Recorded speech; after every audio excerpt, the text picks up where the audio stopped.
സഹോദരി സഹോദരന്മാരെ, കഴിഞ്ഞ 14 ദിവസക്കാലമായി നമ്മുടെ നാട് പ്രതീക്ഷയോടെ കാതോർത്തിരിക്കുന്ന ഒരു സമരമാണ്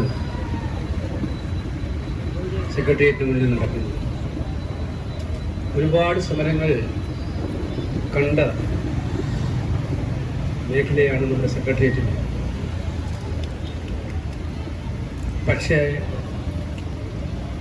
ആശാവ സമരം തുടങ്ങിയ അന്നു മുതൽ ഒരു സമരം വിജയിക്കണമെന്ന്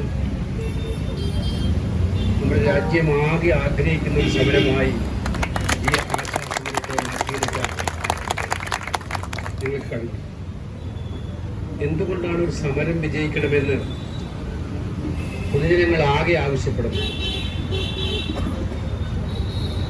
ഇവിടെ പ്രിയപ്പെട്ട ബിന്ദുവും മിനിയും സുധാനന്ദനും ഒക്കെ തന്നെ ഈ സമര സംഘാടകരായിട്ടുണ്ട്. അവരുടെ കീഴിൽ അല്ലെങ്കിൽ അവരോടൊപ്പം നിന്നുകൊണ്ട് കേരളത്തിൽ അങ്ങോളം ഇങ്ങോളമുള്ള ആശാ വർക്കേഴ്സ് സമരരംഗത്തേക്കുണ്ട്. അവർ ഉന്നയിക്കുന്ന ആവശ്യങ്ങളുടെ വിശദാംശങ്ങൾ പരിശോധിക്കുമ്പോഴാണ് ആ സമരം വിജയിക്കണമോ വേണ്ടോ എന്ന് ജനങ്ങൾക്ക് മനസ്സിൽ ചിന്തയുണ്ടാകുക.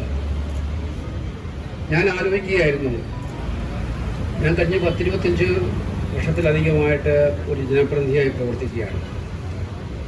നമ്മുടെ കേരളത്തിലെ പൊതുജനാരോഗ്യ രംഗം എന്നും പ്രയാസങ്ങളുടെ നടുവിൽ മുന്നോട്ട് പോയിക്കൊണ്ടിരിക്കുന്ന ഒരു മേഖലയാണ്. നമ്മുടെ ആരോഗ്യ മേഖലയിൽ ഒരുപാട് മുന്നോട്ട് പോയി എന്ന് വന്നാലും ഉപേക്ഷിച്ചതടക്കമുള്ള സാംക്രമിക രോഗങ്ങൾ പിന്നീട് വരികയും കടന്നാക്രമിക്കുകയും ചെയ്യുന്ന ഒരു നാടായി നമ്മുടെ നാട് മാറപ്പെട്ടിട്ടുണ്ട്. അപ്പം ബിന്ദുവിനൊക്കെ അറിയാം, നമ്മുടെ ഞങ്ങളുടെയൊക്കെ ആലപ്പുഴ ജില്ല എന്ന് പറഞ്ഞാൽ എപ്പോഴും സാംക്രമിക രോഗങ്ങൾ ഏത് സമയത്തും വരാവുന്ന പ്രതീക്ഷിക്കാവുന്ന ഒരു മേഖലയാണ്.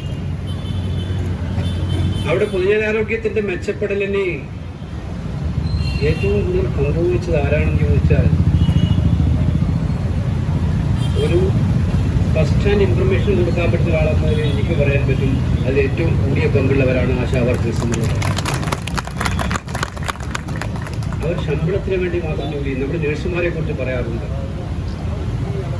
അവർ മാലാഖമാരെ പോലെയാണ്. ജീവിതത്തിൽ ഒരാൾ മരണത്തെ നേരിടുമ്പോൾ, ബുദ്ധിമുട്ടുമ്പോൾ അവരെ ജീവിതത്തിലേക്ക് തിരിച്ചു കൊണ്ടുവരുന്ന ദൈവദൂതന തുല്യമായിട്ടാണ് ഒക്കെ നോക്കുന്നത്.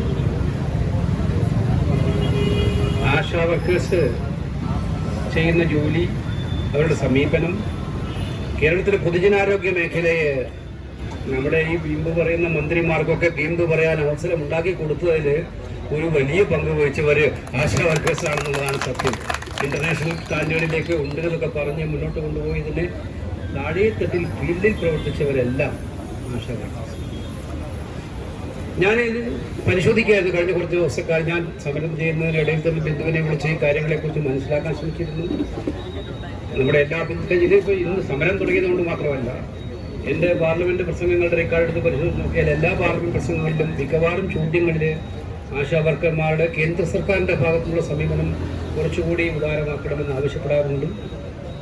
ഇവിടെ ഒരു ചോദ്യം മാത്രമേ ഉള്ളൂ, കേന്ദ്രമാണോ സംസ്ഥാനമാണോ പരസ്പരം പഴി പറയുക എന്നതല്ല, നിലവിലുള്ള ഈ പറയുന്ന വേതന വ്യവസ്ഥയിൽ നിന്നും എത്രയോ മുന്നോട്ട് പോകാൻ അർഹതപ്പെട്ട ജോലി ചെയ്യുന്നവരാണ് ആശാ വർക്കേഴ്സ് എന്നുള്ള കാര്യത്തിൽ ആരും ഡിസ്പ്യൂട്ട് ചെയ്യുന്ന എനിക്ക് തോന്നുന്നു. ഒരാൾക്ക് ഒരു തർക്കം ഉണ്ടാവേണ്ട കാര്യമില്ല. ഇവിടെ സൂചിപ്പിച്ചു NHM, നേരത്തെ NRHM, ഇപ്പൊ NHM ആയിട്ടാണല്ലോ വർക്ക് ചെയ്യുന്നത്. അവർ കൊടുക്കുന്നത് സ്റ്റേറ്റ് ഗവൺമെന്റ് പ്രപ്പോസൽ അനുസരിച്ചിട്ടാണ് അവർ ഫണ്ട് സാങ്ഷൻ ചെയ്യുന്നത്. NHM-ന്റെ ഭാഗമായിട്ട് തന്നെ ആശാ വർക്കർമാരുടെ ഓണറിനെയും അതുപോലുള്ള സംഭവങ്ങൾ അവരുടെ അതിന്റെ പ്രോജക്റ്റിന്റെ ഭാഗമാണ്. അതിൽ 50 പൈസ കൂട്ടിക്കൊടുക്കുക അല്ലെങ്കിൽ 50 രൂപ കൂട്ടിക്കൊടുക്കുക, ഇതൊക്കെ സംസ്ഥാന ഗവൺമെന്റ് ആലോചിച്ച് ചെയ്ത് പ്രോജക്റ്റ് കേന്ദ്രത്തിൽ കൊടുക്കേണ്ടതാണ്. സംസ്ഥാന സർക്കാരിന് ചെയ്യാത്തതാണോ? അവരാവശ്യപ്പെടുന്നവരെല്ലാം ശമ്പളം കൂട്ടിക്കൊടുക്കുന്നില്ലേ? ഞാൻ കൂട്ടിക്കൊടുക്കുന്നവരെ കുറിച്ചൊന്നും പറയാൻ ആഗ്രഹിക്കുന്നില്ല. പക്ഷെ അവരുടെ പ്രയോറിറ്റി എവിടെയാണ് നിൽക്കുന്നത്? സത്യത്തിൽ ഞാൻ ധരിക്കുന്നത്, ഇപ്പം ഞാൻ പത്തനംതിട്ടയിൽ നിന്നൊരു മീറ്റിംഗ് ചെയ്തു, അവിടെ ഞാൻ പ്രസംഗിക്കുകയുണ്ടായി. നമ്മുടെ സ്വാഭാവികമായിട്ടും സാമ്പത്തിക പ്രതിസന്ധി ഉണ്ടാകുന്ന ഒരു സംസ്ഥാനമുണ്ട് എന്ന് പറഞ്ഞാൽ തന്നെ നമ്മുടെ ജീവനക്കാർക്ക് മറ്റുള്ളവർക്ക് ആനുകൂല്യങ്ങൾ കൊടുക്കുമ്പോൾ ആനുകൂല്യങ്ങൾ കൊടുക്കുന്നതിന് ഈ സാമ്പത്തിക സ്ഥിതി നിന്നോട് എങ്ങനെ കൊടുക്കുന്നതിനെ കുറിച്ച് സർക്കാരിന് ഒരു പ്രയോറിറ്റി ഉണ്ടാകും. പക്ഷെ നിർഭാഗ്യവശാൽ നമ്മുടെ കമ്മ്യൂണിസ്റ്റ് സർക്കാരിന്റെ പ്രയോറിറ്റി ഉന്നതമായി ശമ്പളം വാങ്ങുന്നവരുടെ ശമ്പളം കൂടി കൊടുക്കലാണ്, അല്ല താഴെത്തടയിൽ കിടക്കുന്നവരല്ല. അതെങ്ങനെ പറ്റും? ഞാൻ അന്വേഷിച്ചു. ബിന്ദു പറഞ്ഞതുപോലെ വെസ്റ്റ് ബംഗാളിൽ 5000 രൂപ 5 ലക്ഷം വിരമിക്കുന്നതല്ലേ. കർണാടകത്തില് അവിടെ ഒരു സമരം നടന്നു എന്നാണ് ഞാൻ മനസ്സിലാക്കുന്നു. അടുത്ത കാലത്ത് ആ സമരം നടന്നു. ആ സമരത്തിന്റെ അടിസ്ഥാനത്തിൽ കുട്ടിക്കൊടുത്തു. ഇതൊക്കെ പറ്റുമെങ്കിൽ പിന്നെ കേരളത്തിന് എന്താ പറ്റുന്നത്? കേന്ദ്രത്തിന് കുഴപ്പമാണ്. കർണാടകത്തിനും ബംഗാളിലും ആസാം ആന്ധ്രാപ്രദേശിനും എന്തിനേറെ പറയുന്നത് കൊച്ചു സംസ്ഥാനമായ സിക്കിമിൽ പോലും വലിയ മാറ്റങ്ങൾ ഉണ്ടാക്കി. 10000 രൂപയാണ് അവിടെ ഓണറി. അപ്പൊ അവിടെയൊക്കെ പറ്റുമെങ്കിൽ നമ്മൾ എല്ലാ കാലത്തും മുന്നിലാണെന്ന് പറയുന്ന ആരോഗ്യ മേഖലയിൽ നമ്മൾ ഒരു കാര്യവും ചെയ്യാൻ ആഗ്രഹിക്കുന്ന താഴെത്തട്ടിലുള്ള സാധാരണക്കാരായ ജോലിക്കാരുടെ വരുമാനം വർദ്ധിപ്പിക്കാൻ മിനിമം കൂലി വേജസിൽ തന്നെ നിർണായകമായി തീരുമാനമെടുത്തിട്ടുള്ള നമ്മുടെ സംസ്ഥാനത്തിന് എന്തുകൊണ്ട് പറ്റുന്നില്ല? എന്തിനാണ്? പരാക്രമം സ്ത്രീകളോടല്ല വേണ്ടതെന്നാണ് ഗുണത്ത് പറയാറുള്ളത്. മന്ത്രിമാരുടെയും മുഖ്യമന്ത്രിയും ഒക്കെ പരാക്രമം ഈ നാട്ടിലെ പണിയെടുക്കുന്ന ഏറ്റവും സാധാരണ ജനങ്ങളുടെ മുമ്പിൽ പോയി ജോലി ചെയ്ത് ആരോഗ്യ മേഖല മെച്ചപ്പെടുത്താൻ ശ്രമിക്കുന്ന ആശാ വർക്കേഴ്സിനോടല്ല വേണ്ടത് എന്ന് മന്ത്രിമാരെ ഓർമ്മിപ്പിക്കാൻ ഈ അവസരം ഞാൻ വിനിയോഗിക്കുകയാണ്. നിങ്ങളുടെ പരാക്രമം നടത്തേണ്ട മേഖല എന്റേത്. നിങ്ങൾ ദുരഭിമാനം വിടണം, അത് കൈവിടണം, ഇവരെ സഹായിക്കണം. അവരാവശ്യപ്പെടുന്ന ഔദാര്യമല്ല, അവർക്ക് ന്യായമായി അവകാശപ്പെട്ട കാര്യങ്ങളാണ്. അത് കൊടുക്കാൻ സംസ്ഥാന സർക്കാർ ഇനിയും ഉണ്ടാകരുത്, ക്ഷമ പരീക്ഷിക്കരുതെന്ന് ഇവിടെ സൂചിപ്പിക്കുകയുണ്ടായി. സ്ത്രീകളോട് കളിച്ചാൽ അത് അപകടമായിരിക്കുന്നതാണ് എനിക്ക് അവിടെ പറയാനുള്ളത്. അവരുടെ ക്ഷമയെ പരീക്ഷിക്കുന്നത് കൂടുതൽ പരീക്ഷിക്കുന്ന അപകടത്തിലേക്ക് പോകുന്നു. അതുകൊണ്ട് ഓണറേറിയം വർദ്ധിപ്പിക്കണം, വിരമിപ്പിക്കാൻ. എന്താ ഞാൻ സംശയം? അവർ പറഞ്ഞ് 18-20 വർഷക്കാലം ജോലി ചെയ്ത് തിരിച്ചു പോകുമ്പോൾ അവർ ഒന്നുമില്ലാതെ തിരിച്ചു പോകണമെന്നാണോ വീട്ടിൽ പോകണമെന്നാണോ പറയുന്നത്? ശരിയാണ്, അന്നൊരു സ്കീം തുടങ്ങിയപ്പോൾ ഈ കാര്യങ്ങൾ ആലോചിച്ചു, അതൊന്നും കണ്ടിട്ടുണ്ടാവില്ല. പക്ഷെ കാലം മാറുന്തോറും നമ്മുടെ സേവന വേതന വ്യവസ്ഥകൾ പരിഷ്കരിക്കുകയാണ്. ഒരു ജനാധിപത്യ സമൂഹത്തിൽ പുരോഗമനം ചെയ്യുന്ന ഒരു ഗവൺമെന്റ് ചെയ്യേണ്ട ജോലി, പുരോഗമനം പറയുന്ന ഒരു ഗവൺമെന്റ് ചെയ്യേണ്ട ജോലി. അത് ചെയ്യാതെ മർക്കട മുഷ്ടിമായി നിൽക്കാൻ പറ്റില്ല. വിരമിക്കുന്ന ആനുകൂല്യം കൊടുക്കേണ്ടത് ആവശ്യമാണ്.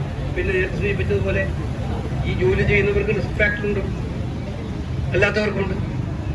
അവിടെ ആരോഗ്യം പ്രയാസമാണ്. അപ്പൊ അവര് ജീവിതത്തിന്റെ സായാഹ്നങ്ങളിൽ പെട്ടുപോയി മരണപ്പെട്ടു പോകുമ്പോൾ, അല്ലെങ്കിൽ ഈ ജോലി ചെയ്യുന്നതിൽ ബുദ്ധിമുട്ടി പോകുമ്പോൾ അവർക്ക് കൊടുക്കേണ്ട എത്ര പേർക്ക് കൊടുക്കണം സാറേ?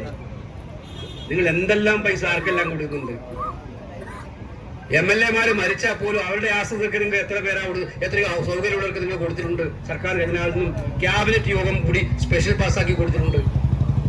ഈ ആശാപ്രവർത്തകന്മാരിൽ ആരെങ്കിലും ഒരാൾ മരിച്ചു പോയാൽ അവർക്കൊരു 10 ലക്ഷം കൊടുത്തെന്ന് വെച്ചാൽ ഈ സർക്കാരിന് എന്ത് കുഴപ്പമുണ്ടാകുന്നു? ഇതെല്ലാം ഒരു കാരുണ്യമുള്ള സർക്കാർ ചെയ്യേണ്ടത്. അപ്പൊ അവർ പറഞ്ഞിരിക്കുന്ന ആവശ്യങ്ങൾ എടുത്തു നോക്കിയാൽ ഇത്രയും ന്യായമായ ആവശ്യങ്ങളാണെന്ന് കേരള സമൂഹത്തിന്റെ വോട്ടെടുപ്പിൽ ഈ ആശാ വർക്കേഴ്സ് പൂർണ്ണമായും വിജയിച്ചിട്ടുണ്ട് എന്നുള്ളതാണ് നമുക്ക് ഈ സമരത്തിന് എടുക്കുന്ന പിന്തുണയുടെ അടിസ്ഥാനത്തിൽ മനസ്സിലാക്കാൻ സാധിക്കുക. സർക്കാരിനത് മനസ്സിലാകുന്നെങ്കിൽ മനസ്സിലാക്കിയേ മതിയാകൂ എന്നുള്ളതാണ് എനിക്ക് സൂചിപ്പിക്കാനുള്ളത്. നിങ്ങളുടെ ഈ ധർമ്മ സമരത്തിന് ഞങ്ങളുടെ രാഷ്ട്രീയ പ്രസ്ഥാനം ഒറ്റക്കെട്ടായി മുന്നോട്ട് സഹായിക്കാനുണ്ടാകും. അത് മാത്രമല്ല, ഞാൻ നേരത്തെ സൂചിപ്പിച്ചതുപോലെ കേരളത്തിലെ UDFന്റെ എല്ലാ MP മാരും 10-ാം തീയതി പാർലമെന്റിലാണ് ഈ സമരം പാർലമെന്റ് ശ്രദ്ധയിൽ കൊണ്ടുവരും എന്നുള്ള കാര്യം നിങ്ങൾക്ക് ഉറപ്പു നൽകാൻ ആഗ്രഹിക്കുകയാണ്. നടക്കുന്ന ഈ വലിയ പോരാട്ടം, ഈ വലിയ മുന്നേറ്റം ഇന്ത്യൻ പാർലമെന്റ് മുന്നിൽ കൊണ്ടുവരും. കേന്ദ്രം അക്കാര്യത്തിൽ ഇടപെടണമെന്നാണ് എനിക്ക് പറയാനുള്ളത്. ആശാ വർക്കേഴ്സിന്റെ ഈ ദയനീയമായിട്ടുള്ള സാഹചര്യം, അവസ്ഥ മനസ്സിലാക്കി സംസ്ഥാന സർക്കാർ ചെയ്യേണ്ടത് തിരുത്തണമെങ്കിൽ ആ തിരുത്തിക്കാനുള്ള ഉത്തരവാദിത്വം കേന്ദ്രത്തിനും കൂടി ഉള്ളതാണ്. ഞങ്ങളെല്ലാം അതിനുവേണ്ടി ശക്തമായി മുന്നോട്ട് നിൽക്കും. സ്റ്റേറ്റ് ഗവൺമെന്റ് ദുരഭിമാനം കളയുക, ഇതൊക്കെ വിട്ട് ഇവരോട് സംസാരിച്ച് ചർച്ച ചെയ്ത് അവർക്ക് ആവശ്യമായിട്ടുള്ള സേവന വേതന വ്യവസ്ഥകളിലെ മാറ്റം, ഓണറേറിയം വർദ്ധിപ്പിക്കണം, വിരമിക്കൽ ആനുകൂല്യം കൊടുക്കണം, മരണാനന്തരമായി സഹായം കൊടുക്കാൻ തീരുമാനമുണ്ടാകണം. അതുപോലെ എന്തെങ്കിലുമൊക്കെ ചെയ്തു പോയെന്ന് വെച്ചാൽ, പണ്ട് ഉമ്മൻചാണ്ടി ഗവൺമെന്റ് ഇരിക്കുന്ന കാലത്താണ് നമുക്കറിയാം 2-3 പെൻഷൻ വാങ്ങിച്ചവരുണ്ടായിരുന്നു. എന്ത് പെൻഷൻ എന്ന് പറഞ്ഞാൽ എന്താണ്? 1100 രൂപ, 800 രൂപ, ഇതൊക്കെ കിട്ടിക്കൊണ്ടിരിക്കുന്നത്. ഇവര് വന്നപ്പോൾ ചെയ്ത പരിഷ്കാരം, പെൻഷൻ ഒറ്റ പെൻഷനെ വാങ്ങിക്കാൻ പാടുള്ളൂ, ഒറ്റ പെൻഷൻ. 1000 രൂപ കിട്ടി, ഇന്ന് മാസം 1000 രൂപ ഏത് കുടുംബത്തിന് ജീവിച്ചു പോകാൻ പറ്റും? ഏറ്റവും വലിയ പരിഷ്കാരമാണ് നടത്തിയത്. ആ പെൻഷനെ ഏകീകരിച്ചു. അപ്പൊ ഒറ്റ പെൻഷൻ മാത്രമാക്കി. എന്തോ കള്ളത്തിന് കളിച്ചത്. 1100 രൂപ വിധവാ പെൻഷൻ കിട്ടുന്നവർക്ക് ചിലപ്പോൾ വികലാംഗ പെൻഷനും കിട്ടുമായിരിക്കും. അവർക്ക് ഒരു അംഗവകയിൽ ഉണ്ടെങ്കിൽ അവർ കിട്ടുമായിരിക്കും. അത് വാങ്ങിക്കാൻ അവർ സമ്മതിച്ചില്ല. ഇപ്പൊ ഞാൻ മനസ്സിലാക്കിയെടുത്തോളം ആശാ വർക്കേഴ്സ് എന്തെങ്കിലും ഒരു വരുമാനം ഈ ജോലി കഴിഞ്ഞിട്ട് വരണം ചെയ്തു പോയാൽ അത് മഹാപരാധമാണ്.